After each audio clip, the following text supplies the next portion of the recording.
샬롬, 하나님과 동행하는 새벽기도회 달라스 임마누엘 교회 권성철 목사입니다. 오늘도 하나님과 동행하며 풍성함을 누리시는 저와 여러분 되시길 주님의 이름으로 축복합니다.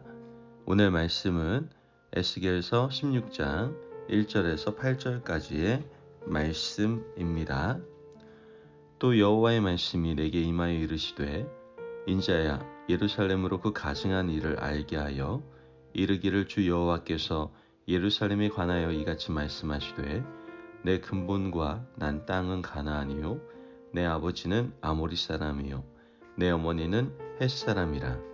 내가 난 것을 말하건대 내가 날 때에 내 배꼽줄을 자르지 아니하였고 너를 물로 씻어 정결하게 하지 아니하였고 내게 소금을 뿌리지 아니하였고 너를 강보로 싸지도 아니하였나니 아무도 너를 돌보아 이 중에 한 가지라도 내게 행하여 너를 불쌍히 여긴 자가 없었으므로 내가 나던 날에 내 몸이 천하게 여겨져 내가 들에 버려졌느니라.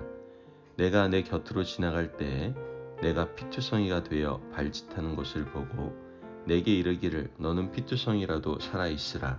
다시 이르기를 너는 피투성이라도 살아있으라 하고 내가 너를 들에 풀같이 많게 하였더니 내가 크게 자라고 심히 아름다우며 유방이 뚜렷하고 내 머리털이 자랐으나 내가 여전히 벌거벗은 알몸이더라.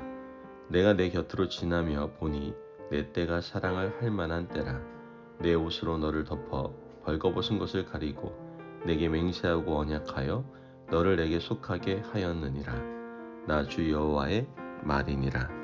아멘. 하나님의 말씀입니다. 에스겔 16장의 말씀은 왜 예루살렘은 바벨론의 포로가 되는 비참함을 당하게 되었는가라는 질문에 대한 긴 답변임을 우리는 알 수가 있습니다. 이 질문을 우리가 다시 해본다면 왜 하나님은 성도에게, 즉 나에게 복 대신에 이렇게 여러 가지 어려움을 주시는가에 대한 질문일 수도 있습니다.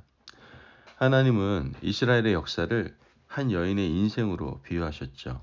간단히 말씀드리면 들에 버려진 피투성이의 아이를 살려서 왕으로 만들어 주셨는데 그 아이가 왕후가 되어서 하나님이신 물질과 축복으로 방자한 음부의 짓을 했다는 겁니다. 어떻게 이런 여인을 그냥 둘 수 있느냐라는 것이 오늘 말씀인 것이죠. 이 비유는 애굽의 포로가 된 이스라엘 백성을 건져서 적과 꿀이 흐르는 가나안 땅에서 다윗과 솔로몬의 시대의 번영을 누리게 했더니 세계 각국의 우상을 들여와서 영적인 간음을 행한 것과 같다라는 것이죠. 하나님만 의지하라고 했더니 주변 강대국을 의지하려고 했던 것을 말하는 겁니다. 그러므로 남편 대신 하나님이 간음한 이스라엘을 바벨론 포로의 고통을 내리셨다는 그 이야기가 오늘 비유의 말씀입니다. 이 비유는 유다 외에 한 성도의 영적인 삶을 이야기해 준다라고도 볼 수 있습니다. 본문에는 하나님의 은혜가 피투성이인 이스라엘에게 어떻게 나타나는가를 잘 보여주는 5가지 동사가 나옵니다. 첫째는 하나님이 먼저 이 아기에게 다가오셨다라는 거예요. 오늘 본문 6절의 전반부를 보면 내가 내 곁으로 지나갈 때 내가 피투성이가 되어 발짓하는 것을 보고, 지금 아기가 하나님께 다가온 것이 아니라 하나님이 아기에게 다가가신 것이다라고 말씀하고 있는 거예요. 둘째는 하나님은 이 아기에게 살라고 명령하셨습니다. 6절 후반부 말씀을 보면 너는 피투성이라도 살아 있으라. 다시 이르기를 너는 피투성이라도 살아 있으라 하고, 하나님의 명령은 간단합니다. 살아라.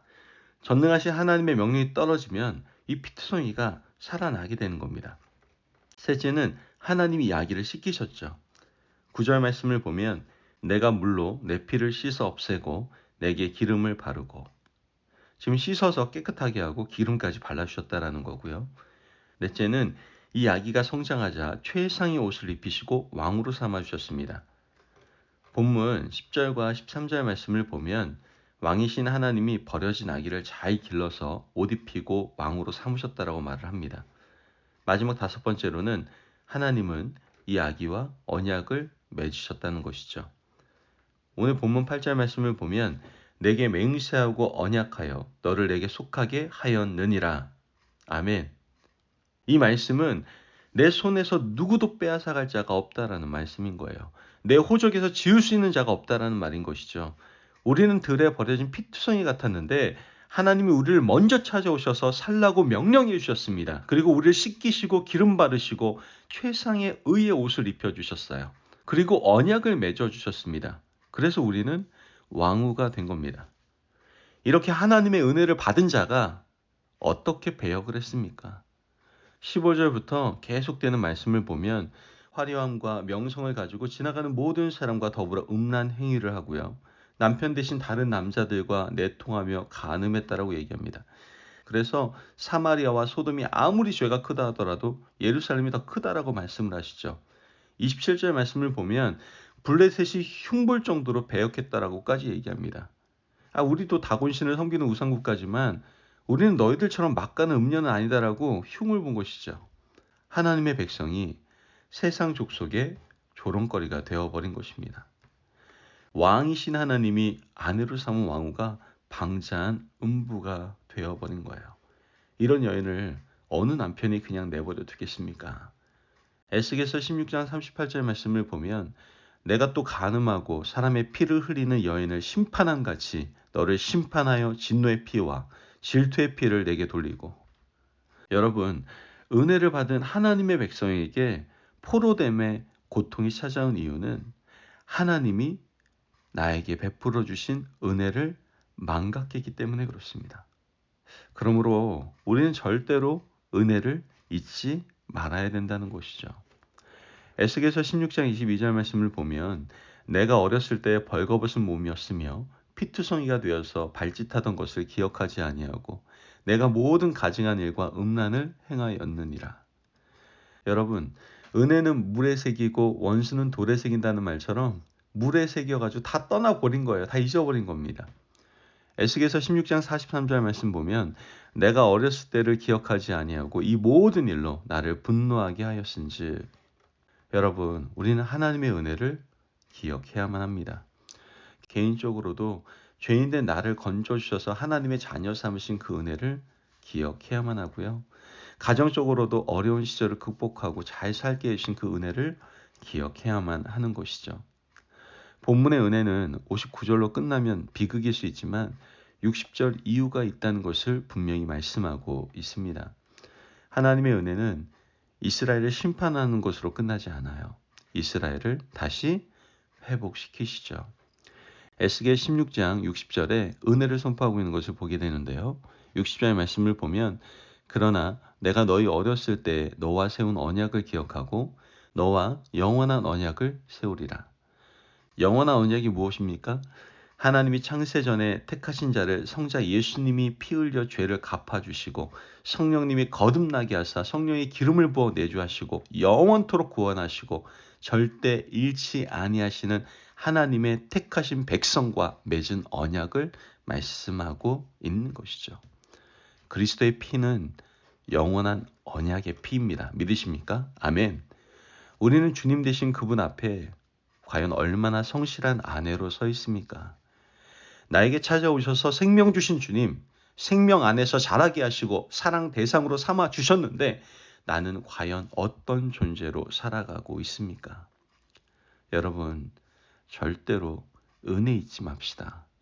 사람 사이에서의 은혜도 잊지 말아야 되지만 우리는 절대로 하나님의 은혜에 대해서는 절대 하나님과의 관계에선 절대로 은혜 잊으면 안 됩니다. 피투성이 된 나를 왕후의 자리로 세우셨으니 이젠 왕후답게 살아갑시다. 지금의 자리에서 돌아가는 것이 은혜를 기억하는 것입니다.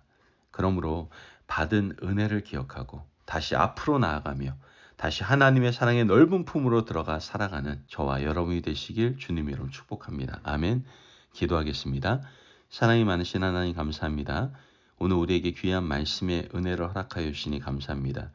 하나님, 너무나 많은 은혜를 하나님께 받았는데 우리는 그 하나님의 은혜를 잊어버리고 세상에서 방탕하고 또한 하나님보다 더 좋아하는 많은 우상들을 섬기며 살아가고 있는 부분은 없는지 돌아봅니다.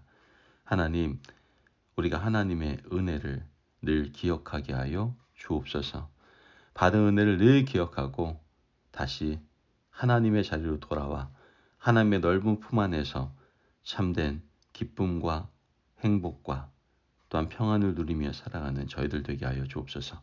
감사함이 예수님의 이름으로 기도합니다. 아멘. 오늘도 하나님과 동행하며 풍성함을 누리시는 저와 여러분 되시길 주님의 이름으로 축복합니다. 여러분, 우리가 절대로 잊지 말아야 될 것은 바로 하나님의 은혜입니다. 혹시 하나님의 은혜를 잊은 자리에 있습니까? 그렇다면 다시 돌아가서 하나님의 은혜를 기억합시다. 그리고 하나님 사랑의 넓은 품으로 들어가서 늘 축복의 삶을 누리시기를 바랍니다. 말씀 안에서 승리하십시오.